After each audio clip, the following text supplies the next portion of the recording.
Vacation Friends 2 is the brand new Hulu original film and is the sequel to the Hulu film Vacation Friends back in 2021. This brings back our Fab Four. We have Marcus, Lil Rel Howery with his wife Emily, played by Yvonne Orji. And you also have Kyla, played by Meredith Hanger, and her husband, Ron, played by John Cena.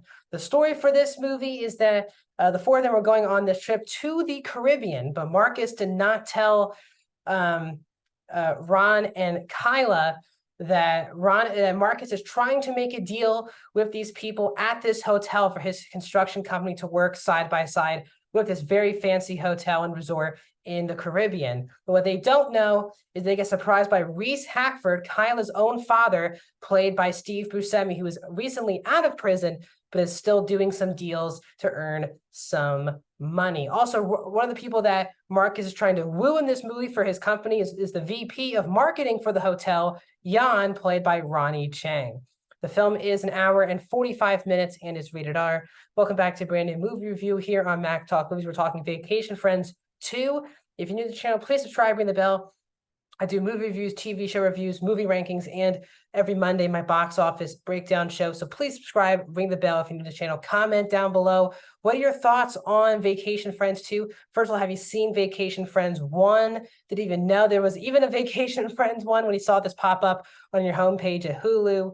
If you've not seen it, tell me, have you not seen it? Or you're not even going to look at this franchise, which I'm saying now. What are your thoughts in the comment section down below? Like the video, guys. The thumbs up button really helps the YouTube algorithm out, so more people will be recommended to this video. So please hit that like button. That really helps support the channel more than you guys think. Let's get into my intro, I guess, is that I've seen Vacation Friends 1. I saw it back in 2021, at least my Letterboxd. I gave it a 3 out of 5 stars, but it was an okay, very forgettable movie. I mean, other than knowing how crazy that John Cena and Meredith Hagner's characters were, that's kind of all I remembered about the first film heading into this, and I still only remembered that while watching the movie. It's a very forgettable film, so the movie doesn't really catch you up because there's nothing really to catch you up on, I think, when this movie starts. So here comes my review for Vacation Friends 2. So overall, I really just did not enjoy myself watching this movie. And it's a weird one for me because I think that John Cena has really improved his comedy since being in the first film 2 years ago, just 2 years ago. And this is a cast that I really like, that enjoy. Lil Rel Howery, I usually like him more as a supporting character than I do being the lead of a movie or show. But he's very good. He has great chemistry with Yvonne Orji, who I know from Insecure. As you know, I do all the reviews for Insecure. I did all the reviews for Insecure. So it's always good to see her. I've never seen Hagner in anything else but these two films. And obviously I know John Cena because I've watched wrestling my whole life and I've seen basically a lot of his movies. So the four of them continue to have really good chemistry, especially Cena and Howery, who have a really good connection. I wish they had more to do together during the movie. But I think the best part, the only saving grace of this movie for me is John Cena as Ron. Ron is the most entertaining character of the entire film. None of the other characters are just as fun to be around than Ron. When Steve Buscemi is also back into the mix as his father-in-law, and they've never met before, Ron's personality was always about, I'm someone that every single person I've come to likes me. And now he's finally met a person who's, of course, it's father-in-law, who doesn't like him. So I do like the back and forth there of Ron looking for acceptance because his whole character is just so out there and so crazy. For them to become so reserved, just trying to be liked, I thought was good and easily the most interesting thing going on in the movie. And the only jokes that I was laughing at in this movie were John Cena related jokes. And again, I don't think John Cena is the greatest actor of all time or anything like that, but he's really come into his own as really a comedic actor. As I said, since Vacation Friends, he did Suicide Squad around that time, but since Vacation Friends, he obviously did the Peacemaker show. He's been in a lot of different, obviously the Fast and Furious franchise. He was just in voicing in Ninja Turtles. He's really come into his own as a comedic actor. So for me, his comedy worked. Now, I think the rest of the movie kind of falls apart. I really kind of also enjoyed, I said, the dynamic that Cena and Buscemi have in this movie, as both guys just really don't like each other. Even though obviously Kyla likes both of them.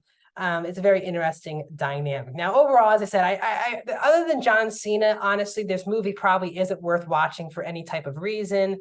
The plot is absolutely ridiculous, and it keeps getting more ridiculous in a bad way as the movie goes on. It has embarrassing CGI usage in the third act of the movie that was god awful, and I don't like, again, crapping on visual effects people, but and there was also times where like they were on a beach, but also looked like it was green screen behind them and not an actual beach. I don't know if they did that as well. This also returns Clay Tarver as the writer and director. And this movie just doesn't have anything original or fresh to it.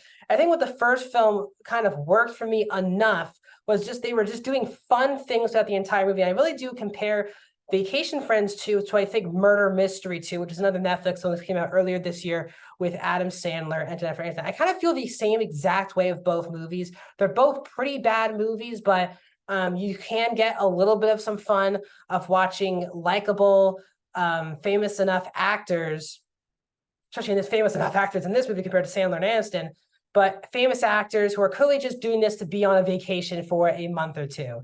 That's what this movie is. They're basically in the Caribbean for the entire movie. It just felt like these actors just did this to be on a vacation, which is fine. Before, for me to review a movie, I'm not going to review like, well, it looked like the actors had a lot of fun on their vacation in real life, and the characters had fun in their vacation.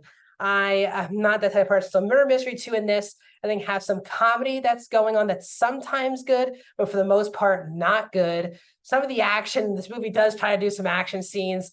Didn't really enjoy the action scenes. These are the dumbest villains I've seen in a movie probably all year long. If they were just a little bit smart, this movie obviously wouldn't be happening. But because the writing is really weak for our main characters, they have to make the villains even dumber than what our four main characters are. Especially, I mean, it is so stupid.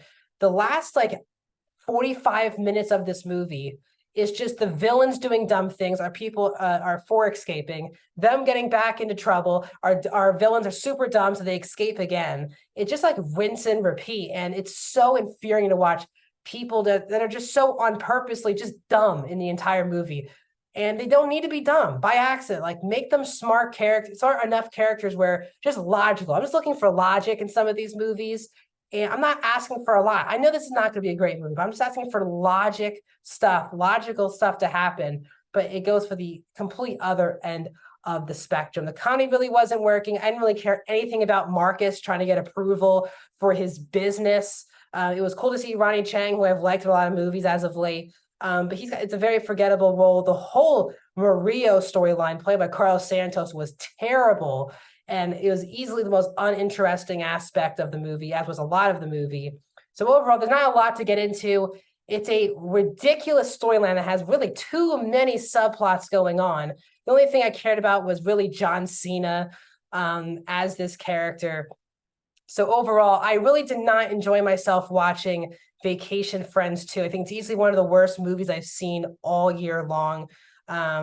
I'm going to give Vacation Friends a 1 out of 5 stars. I am going to go to that 25% for Vacation Friends. It is easily one of the worst, 1 out of 5 stars, easily one of the worst movies I've seen all year long. So what are your thoughts on Vacation Friends 2? Let me know your thoughts. I'll see you guys soon.